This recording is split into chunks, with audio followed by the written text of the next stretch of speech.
This is not Salza from Dragon Ball Z Cooler's Revenge. This is the Demoniacal Fit Armored Squadron Captain.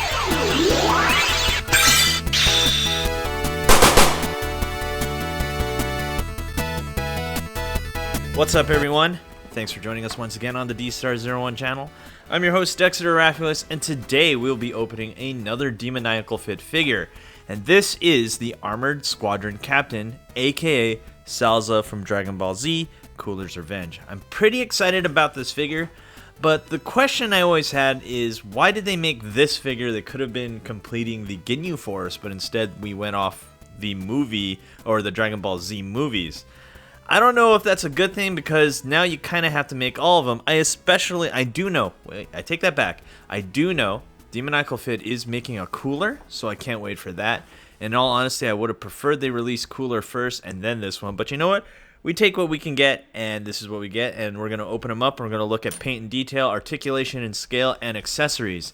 I got this guy from a guy on Facebook called Jason Co. I'll put his name down and his information down in the description. He's on Facebook. He only sells on Facebook, and he usually gives really good prices on these. So enough of me talking. Let's get this guy open, and let's see what's going on here. Is he good? Is he worth the money? He's about 50 bucks, I think. I'm not too sure. I honestly forgot how much I spent on him. I just knew I had to get him because he looks really awesome in pictures, but we're going to see the full detail on this guy once we get this armored piece together. Okay, hold on one second, guys. This is not staying on. Looks like we're gonna have... Okay, there we go. So let's look close at this guy. Let's see what's going on. We have this beautiful blonde hair. Always love that. And we got the awesome Scouter here. And that looks really cool right there. And of course we have that armor with the one shoulder pad. And we got the somewhat pinkish purplish suit and the white gloves and boots. There's nothing really wrong with this guy, I'd have to say. I've just noticed that when it comes to Demoniacal Fit figures in general, especially when it came with the Ginyu Squad and stuff like that, or Ginyu Force, sorry, I noticed that they're really thick. They're really wide. And let's look here. Might as well get this out right now. We have Jace here, the Australian, Space Australian here, and he just looks really, wide. They're really broad, these figures. And lastly, let's look at Ginyu here. As you can see here, he's just really wide. I think they could thin them up a little bit more to make them more accurate to the anime. I mean, you got the details, you got the paint down perfect, you got the hair perfect. I have to say the blue skin looks really good on this figure. It's just that he looks really wide, in my opinion. If you guys disagree, tell me why down in the comments down below. So enough about paint and detail. Let's move into articulation and scale. And let's see how he stands against other figures. So like I said before, we have Joyce, the Space Australian. And let's see if we can get him to stand. I know I've had trouble making him stand. And let's see here. As you can see, they do scale really well together. They're kind of the same height. Let's see how he stands with Captain Ginyu. Captain Ginyu just towering over him. I can't even get him on the camera because he's so tall in comparison. And of course, if you watched the Cooler's Revenge movie, you know the fight with Piccolo, with him and Piccolo, is absolutely amazing. And here is the Dragon Stars Piccolo. I don't have an SH Figure Arts Piccolo with me at the moment. He's in my display case, so unfortunately I didn't have time to pick him up, bring him to the office, but I do have this Dragon Stars Piccolo. As you can see, I think this does scale really well. I remember him being much shorter, but not as wide like I said before. And of course, you gotta have an SH Figure Arts, so here's SH Figure Arts Goku with the windswept hair. So let's talk about how tall he is. He's standing at about 5.5 inches. So let's go into articulation. We have an up and down here at the ankle, because that's a ball joint. We have a double jointed knee, which is really tight. We have that fighting body triple joint, which I guess isn't patent because they copied it.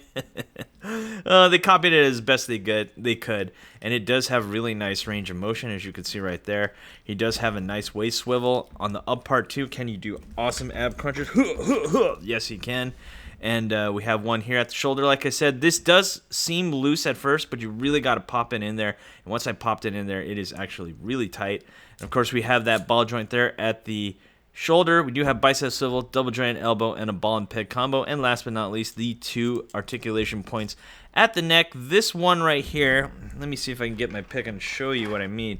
This joint right here, in all honesty, is a little bit too tight for my taste, so all I can really move is the upper joint right here, which is usually a ball joint. So this guy's looking to be at about 20 points of articulation. So yeah, pretty cool, pretty cool. And let's move on to accessories. Now we get 2 extra faces, we get an extra piece of hair here. I'm not quite sure why we get this one, but I guess we'll see once we get it. Well, when we put it on him, you get, let's see, 7 different hands, and of course his signature beam sword. So this is the first thing that we're going to put on. Let's see how we put it on. Doesn't look like we can use the closed fist, so let's use this fist. So it looks like we do get one hand in particular dedicated to the beam sword. So let's put that on. Let's see how it is. Let's see how we put this on. It looks like, yes, that's what I thought. If you look in there, actually, before I show you, if you look in there, you'll notice that it is perfectly molded for this hand. So you can only use it with this hand, which is fine by me. And as you can see, that is a really, really nice, tight fit. And look at that. Cutting down trees. Hello. Hello, Piccolo. Bam. Oh, that is really cool. Oh, that is rad. Wow. I have to say, I know I shouldn't be too super excited because it is just a hand beam sword, but I do love how it's perfectly molded into that hand. And there you have Salza with his beam sword looking really, really sharp there. Ready to cut you down to size. Very, very cool. All right, let's keep that on him, and let's see the other hair pieces that he gets. Not hair piece, sorry. Let's look at... Oh, okay, now I remember. Now I remember. So, I always forget this, but Demoniacal Fit always includes the head. This extra piece. So, you don't get the scouter. So, this is a scouterless hair piece, okay? So, now I remember. Let's see if we can remove... I'm gonna keep the scouter hair piece on, or at least try to. As you can see, it does come off. The molding right here, I'm just gonna point this out real quick. The molding right here is designed for the scouter, and as you can see here, we don't have that same molding right there, so you can't put the scouter on, which is fine. We're going to see how both these faces look, which will look right here. We get a yelling face and a smirking face. I really like the smirking face. Let's put the smirking face on him first and see how that is with the scouter. Okay, there you go. The scouter is... I'm having a hard time keeping it on his face. Yeah, this is... I mean, even though it's molded for it, it's just a little... You have to really push it in there to get it to work. But there you have it with the smirking face. Ooh, that looks really cool. Wow. I have to say, and then let's add the beam sword in. Cool. So cool. All right, let's get the other face on. Last face swap. I just want to see what it looks like, and I'm pretty sure you guys do too. This one, okay, so no, that's the more serious. This is the one that comes with it, sorry. Okay, and there we have him with the yelling face. The scouter is having a hard time staying on this one. That's a really tight fit. You really got to work that in there. And that's him with the yelling face. And of course, the other hands we will be looking at the end of the video when I showcase. So let's come up with a conclusion of this guy. For 45 bucks, I think for 50 bucks around there, 45 to 50, he's not a bad figure. He's actually really cool. I just wish we get the other crew that he has. Obviously, Salza would be the fan favorite in the Cooler movie, despite... except for Cooler. Cooler is absolutely cool. Get it? But mostly you want this guy so you can have him fight Piccolo in that classic fight in Cooler's Revenge. It's definitely worth it in my opinion. I am not going to be carrying this guy at dstartoys.com, but I got this guy from Jason Co. on Facebook. You can go down in the description down below and you can pick it up from him. Highly recommend this figure, especially if you're a fan of the Demoniacal Fit figures. So anyway, enough of that. I think he's really cool. Anyway, guys, thanks for watching. Do not forget to rate, comment, and subscribe. And if you're looking for awesome action figures, you can always go to www.dstartoys.com, your reliable source for awesome action figures. Thanks for watching. I'll see you guys next time. Peace.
Hey you!